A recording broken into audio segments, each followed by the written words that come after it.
हरिद्वार से बड़ी खबर आ रही है, जहां नगीना सांसद और आजाद समाज पार्टी के प्रमुख चंद्रशेखर आजाद हरिद्वार पहुंचे। उनके साथ कानपुर विधायक उमेश कुमार भी मौजूद रहे। पुलिस ने दोनों नेताओं को आगे बढ़ने से रोक दिया, जिसके बाद दोनों समर्थकों के साथ सड़क पर धरने पर बैठ गए। दरअसल टिहरी के केतन हत्याकांड मामले में पीड़ित परिवार से मिलने जा रहे थे।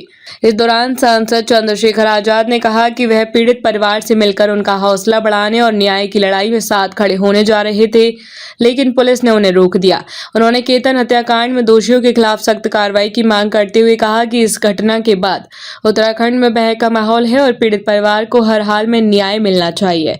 वहीं राम मंदिर के कथित दान मामले पर भी चंद्रशेखर आजाद ने सरकार पर सवाल उठाए। उन्होंने कहा कि यदि भगवान के दर पर भी लूट और गड़बड़ी के आरोप लग रहे हैं तो इसकी निष्पक्ष जांच होनी चाहिए और जिम्मेदार लोगों के खिलाफ कार्रवाई होनी चाहिए। डंडे मार मार के रोका गया। ये देख रहे हो, ये देखो, ये देश की सबसे बड़े पंचायत के जो पूरे देश में एससी वेलफेयर जो पार्लियामेंट्री कमेटी है, जिसको मिनी पार्लियामेंट कहा जाता है, उसका मेंबर है।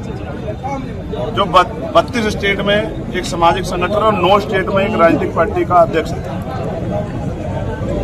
जो इसी मिट्टी का रहने वाला, जिसकी कर्म भूमि बिजनौर है, नगीना, और जो पैदा हुआ छुटमलपुर में और जिसका पूरा परिवार हरिद्वार में रहता है, उस चुने हुए सांसद को ये इज्जत दी है पुलिस ने, कपड़े फाड़ के, डंडे मार के। महक सिंह जी का क्या कारण था कि लाठी मार के, मेघराज जी की टांग पे लाठी मार के मारे, देखिए अमरीश कपिल की टांग में लाठी मार के, उमेश भाई के हाथ में लाठी मार के, विवेक की लाठी मार के, ये इन्होंने हमें इज्जत दी है क्योंकि हम अपराध करने जा रहे थे। आजकल न्याय की आवाज उठाना उत्तराखंड में अपराध करना हो गया, और ये सबके साथ सबके विकास वाली धामी जी की सरकार के नेतृत्व में, जिनको चाहिए कि वो न्याय प्रक्रिया को मजबूत करें कि लोगों को कहीं जाना ना पड़े। जिनके राज में मेरे भाई को केतन के पैर में कील ठोक दी जाती है, हाथ में कील ठोक दी जाती है, उसके गुप्तांग में कील ठोक दी जाती है, जैसा उसके पिताजी ने बताया, उसको जानवरों की तरह पीटा जाता है और फिर फोन करके बताया जाता है कि हत्या कर दी। ये संविधान वाला देश है, ये उत्तराखंड भारत का हिस्सा नहीं है, इसको देवभूमि कहा जाता है, ये देवभूमि है। तो ये जो अन्याय हुआ है, उस अन्याय की आवाज उठाने के हम लोग जा रहे हैं। ये हमें पुलिस ने गिफ्ट दिया है, सरकार पुलिस के इशारे पे सारा काम करती है, हम सरकार के इस गिफ्ट को स्वीकार करते हैं और हम इस सम्मान को भूलेंगे नहीं, इस बात का मैं आपको विश्वास दिलाता हूँ। लेकिन हमारी मांग एक ही है कि हम परिवार से मिलने जाना चाहते हैं। मैंने उनके सामने डिमांड रखी है कि आप अपनी गाड़ी में ले चलो, 15 आदमी ले चलो, 15 भी ज्यादा, 10 आदमी ले चलो। लेकिन जब आप वहाँ चैलेंज करवाते हो, पूरा जाम लगा के, एक भीड़ जो है चैलेंज करती है कि किसी की माँ ने दूध नहीं पिया, तो भाई देखो, अपने लोगों की रक्षा के लिए और उनके सम्मान की रक्षा के लिए हम हर कीमत तक गुजरने के लिए तैयार हैं, चाहे हमें लाठियाँ नहीं, कुछ भी गोली मिलती। आज 28 जून 2003 मुझे आज के दिन गोली लगी, जब लोग लड़ाई लड़ते हैं, मैं लड़ाई लड़ूंगा, ये बात मैं बताना चाहता हूँ। मैं वहाँ जाऊँगा, अपने परिवार से मिलूंगा, जब तक मिलूंगा नहीं तब तक मैं चैन से नहीं बैठूंगा। मैंने उनसे कहा, वो कह रहे आज थोड़ा सा संडे है, मॉल हुआ है, तो मैंने कहा ठीक है, कल का बना दो, परसों का बना दो, 30 तारीख का बना दो, हम सहमत हैं। तो अगर वो ये नहीं कर रहे तो इसका मतलब वो किसी को खुश करने के लिए जानबूझ के मुझे यहाँ रोक के ये संदेश देना चाहते कि हमने दलितों को उनकी हैसियत दिखा दी, ये अपमान हम भूलेंगे और हमारी जिंदगी हम अपने परिवार से मिलेंगे। और ये जिद लोकतंत्र में होनी चाहिए, अपने लोगों के लिए लड़ने की सेटिंग गेटिंग नहीं होनी चाहिए, अपने लोगों के लिए लड़ना चाहिए, एक नेता का कर्तव्य है। और मैं उनका बेटा भाई हूँ, उस बहनों की चीख मैंने सुनी, उस माँ की, उस बाप का दर्द मैंने सुना है। वो माँ डर के सामने कल उनकी हत्या हो सकती है सामूहिक रूप से।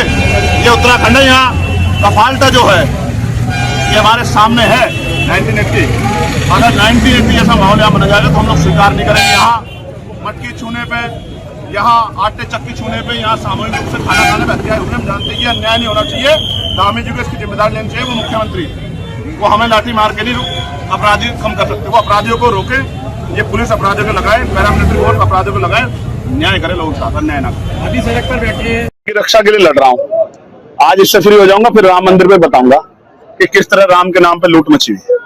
इसलिए अयोध्या ने हरा दिया था, इसलिए अयोध्या ने हरा के संदेश दे दिया था कि तुम यहाँ राम के नाम पे घोटाले कर रहे हो, लूट मचा रहे हो और जो संत है उनका अपमान कर रहे हो। जैसा आज मेरे साथ किया, ऐसे ही एक संत के साथ भी किया गया, आज भी ठीक है, उनको भी ऐसा अपमान किया गया था। ये अपमान जो है ना, कोई भूलता नहीं है। अगर कोई ईमानदार आदमी है, कोई स्वाभिमानी आदमी है, मैं भी इस अपमान को भूलूंगा नहीं। लेकिन मैं अपना 1000 अपमान बर्दाश्त कर सकता हूँ, लेकिन मैं अपने लोगों की हत्या नहीं सुनूंगा। भाई संघर्ष करेंगे? हम पे संघर्ष के अलावा रास्ता क्या है? हम सरकार में होते तो उस सारे अधिकारियों को सस्पेंड कर देते आज जिनके रहते वहां ये हो गया, चाहे वो एसएसपी हो चाहे डीएम, चाहे वो सीओ चाहे एसएचओ, पूरे थाने को सस्पेंड कर देता आज, उस कप्तान को सस्पेंड कर देता, उस डीएम को सस्पेंड कर देता, जिनके रहते यहाँ इतनी बड़ी घटना हो गई जिनमें अपराधियों बेखौफ हो गए। ठीक है, हम सब देख रहे हैं किस तरह से हरिद्वार और टिहरी किस तरह से पूरे दलित समाज के अपमान का अपमान गया, हम सब देख रहे हैं, खून का घूंट पी रहे हैं क्योंकि सरकार के लोग ये कर रहे हैं, हम इस अपमान को भूलेंगे। हरिद्वार में रोका गया था, जगह आजाद की है, तो किस तरह से पुलिस ने कार्रवाई की? कहाँ क्या? देखिए भाई चंद्रशेखर जी ने जैसा बताया कि अपने बेटे से मिलने के लिए, एक ऐसे पिता से मिलने के लिए जा रहे थे, उस बेटे के, उस बच्चे के जिसकी निर्मम हत्या हुई। पुलिस ने, सीमा सुरक्षा बल ने, सभी जो यहाँ पर सुरक्षा मौजूद थी उसने अपना भरसक प्रयास किया। लाठी डंडे भी पड़े, कपड़े भी फटे, चोटें भी आई, लेकिन जिस संघर्ष के लिए हम यहाँ बैठे हैं वो संघर्ष जारी रहेगा जब तक प्रशासन या सरकार की तरफ से कोई आकर ये नहीं बताता कि आगे उस परिवार के लिए कैसे सुरक्षा निश्चित की जाए।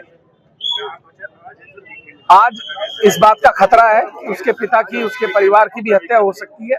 जिस तरीके का वहाँ माहौल है, जिस तरीके से वहाँ लोग खड़े होकर चुनौतियां दे रहे हैं, तो सरकार ये सुनिश्चित करे कि उनकी सुरक्षा के लिए क्या कर रही है, पुलिस कर्मियों पे क्या कार्रवाई हुई, जिन लोगों, जो लोग जिम्मेदार हैं इस हत्याकांड के लिए, उन पर क्या कार्रवाई हुई। हम लोग यहाँ सड़क पर बैठे हैं शंकराचार्य मार्ग पर, और जब तक डीएम एसएसपी यहाँ नहीं आते तब तक यहाँ बैठे रहेंगे, और अगर वो नहीं आ रहे तो हम यहाँ से आगे की तरफ कूच करेंगे। जो रोक सकता है, जिसमें दम है रोकने का, वो रोक ले।